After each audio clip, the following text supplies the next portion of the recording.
The desert was quiet in the way only the high plains could be, wide, endless and unforgiving. Dust rolled lazily across the horizon as Caleb rode back toward the small ranch he had once called home. 3 years away had carved lines into his face and hollowed his eyes. War, loss, and regret had followed him like shadows that never loosened their grip. He wasn't riding home with hope. He was riding home because he had nowhere else left to go. The cabin appeared just as he remembered it, leaning slightly, weather-worn, standing stubborn against time. Caleb dismounted slowly, his body aching, his spirit heavier than the saddle he carried. As he pushed the door open, he expected silence. What he found instead stole the breath from his lungs. A woman lay near the cold hearth, her body wrapped only in torn cloth, barely enough to shield her from the chill of the desert night. Her skin was bruised, her hair tangled, her breathing shallow. She was alive, but only just. She was Navajo. Caleb froze. He had grown up hearing cruel stories, careless lies told by men who feared what they didn't understand. But the woman before him was not a story. She was real, broken, human. He removed his coat without thinking and wrapped it around her trembling body. When his hands brushed her skin, she flinched, not in anger, but in fear. "It's all right," he said quietly, his voice rough. "I won't hurt you." Her dark eyes opened slowly. They were empty, not with sleep, but with something far worse. She didn't speak. Caleb built a fire, warmed water, and cleaned her wounds as gently as he could. She never cried out. Pain no longer frightened her. It had already taken everything.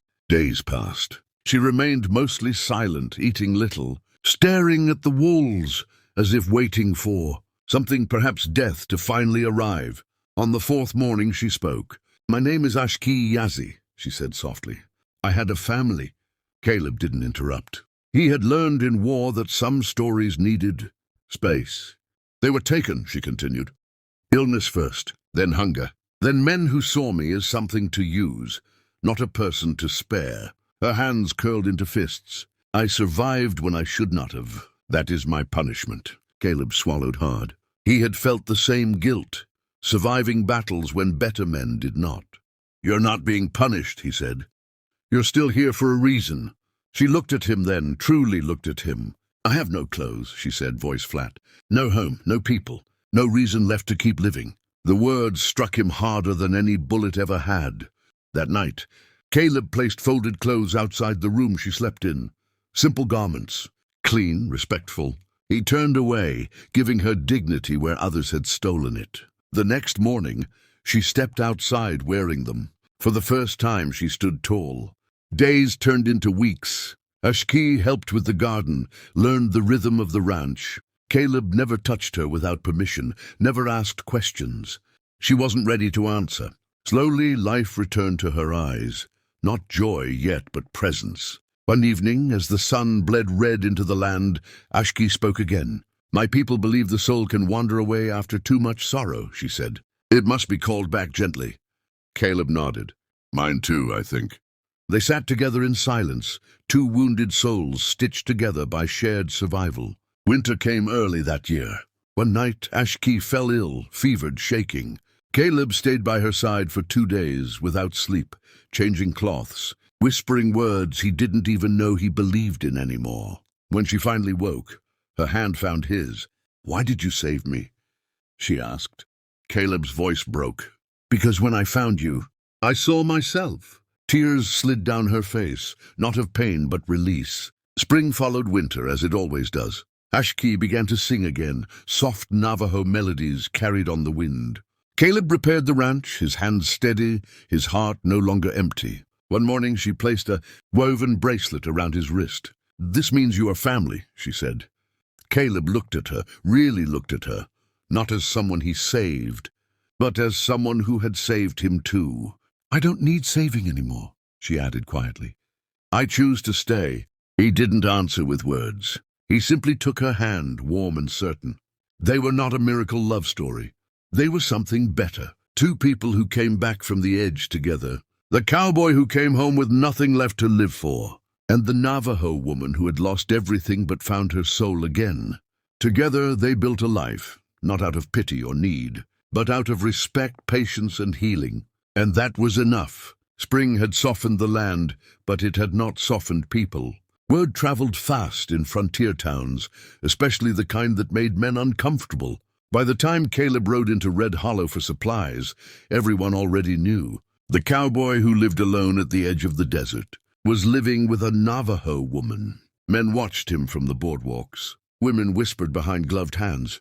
The air was thick with judgment that pretended to be concern. "She'll bring trouble," someone muttered. "They always do," another replied. Caleb ignored them. He had learned long ago that fear often dressed itself up as righteousness. But Ashki felt it the moment she stepped into town for the first time. The stares, the sudden silences, the way children were pulled away from her path. Her shoulders stiffened, but her chin remained high. She wore a simple dress, her hair braided neatly. Dignity wrapped around her stronger than cloth. Inside the general store, the clerk hesitated before handing her change, as if touching her hand might curse him. Caleb saw it all. Outside, Ashki finally spoke. "This land remembers pain," she said quietly. "So do its people. That night riders came, not bandits, not soldiers. Neighbors. They stopped outside the ranch fence, lanterns raised, rifles slung but not aimed yet. 'You can't keep her here,' one man called out. 'Town won't allow it.' Caleb stepped forward, his voice steady. 'This isn't townland.' 'She ain't your kind,' another shouted. Ashki emerged beside him. 'I'm not property,' she said calmly, 'and I'm not yours to allow.' Her voice carried no anger, only truth. That frightened them more than shouting ever could. 'Leave,' Caleb said, 'before you do something you can't undo.' The men hesitated. Prejudice was strong, but certainty was stronger. One by one they turned away, retreating into the dark. Ashki's hands trembled only after they were gone. 'I thought I was done running,' she whispered. Caleb placed his coat around her shoulders. 'You're not running. You're standing. And you're not standing alone.' Days later, sickness spread through Red Hollow. A fever, fast, merciless. The doctor fell ill first. Panic followed. Caleb rode into town with supplies. Ashki followed. 'She knows herbs,' Caleb said simply. 'Better than anyone.' The townsfolk hesitated. Fear fought need. Then a child collapsed. Ashki knelt without waiting for permission. She brewed remedies from memory passed through generations. She sang softly, not for show but for strength. Children recovered. Elders breathed easier. The fever broke. No one thanked her at first, but eyes changed. One evening, the same man who had shouted at her fence stood at their door, hat in hand. "My wife," he said quietly. "She asked for you." Ashki went. Summer came. Caleb built another room onto the cabin, not because he needed space, but because he was planning a future, something he'd never allowed himself before. One night beneath the stars, Ashki spoke. "I once believed survival was a curse," she said. "Now I know it was a responsibility." Caleb took her hand. "To live, to choose," she replied. He didn't propose with a ring. He asked with honesty. "Stay," he said, "not because you need shelter, but because you want this life with me." She answered by resting her forehead against his. "I choose you," she said. The wedding was small. No preacher from town, no crowd. Just the land, the wind, and vows spoken softly but meant forever. A Navajo blessing, a cowboy promise. When they rode into Red Hollow together months later, no one turned away. Respect once earned is quiet but unbreakable. The cowboy had come home broken. The woman had arrived with nothing left to live for. Together, they became something the frontier rarely allowed. Peace. Time does not rush on the frontier. It moves the way the land does, slow, patient, watching. Years passed. The ranch no longer felt like the edge of the world. Grass returned where dust once ruled. Laughter lived where silence had survived. The cabin that once sheltered two broken souls now carried the sound of children's footsteps. Ashki gave birth beneath a sky heavy with rain, her strength steady, her voice calm as she whispered prayers in Navajo. Caleb held her hand, fear and awe breaking him open in ways no war ever had. Their first child was a daughter. "She will know both worlds," Ashki said, "and belong to neither in fear." They named her Sani, the old one, for wisdom that comes from remembering. The town changed too, slowly, reluctantly. Truth always arrives that way. Children who once stared now played together. Stories replaced rumors. Ashki became the woman people sought when medicine failed or grief grew too heavy to carry alone. But peace is never permanent. One autumn evening, riders appeared again, this time strangers. Their faces were sharp with hunger, their intentions sharper. They wanted land. "This valley will be taken," their leader said coldly. "With or without blood." Caleb stood firm. He had stood against worse. Ashki watched from the doorway, her hand resting on her swollen belly, another child on the way. That night, Caleb did not sleep. He rode before dawn, alone. He found the men camped by the river and spoke not with threats but truth. "This land is held by people who will not break," he said. "You can leave now, or you can lose more than you came for."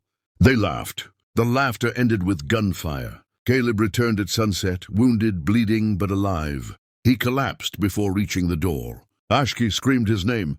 She worked through the night, hands steady, tears falling only after the bleeding stopped. She sang to him not in hope, but in command, calling his soul back the way her people had taught her.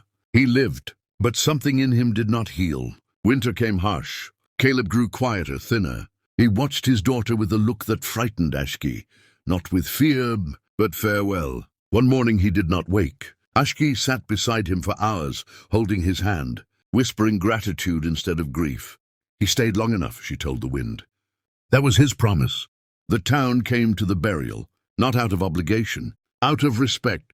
They buried him beneath a cottonwood tree, overlooking the land he had defended, not with cruelty, but with resolve. Years later, Ashki stood there with her children. "Your father was not born brave," she told them. "He chose it." She never remarried. She did not need to. She lived. She taught. She loved. And when her time came, quietly, one early spring morning, she walked into the land she believed had always been waiting for her. Side by side they rested. The cowboy who came home with nothing left to live for. The Navajo woman who arrived with no clothes and no reason to survive. Together, they left something stronger than pain, a story the land still tells. When the wind is gentle and the dust finally settles, if this story touched your heart, please like the video, subscribe to the channel, and share it with someone who loves meaningful stories.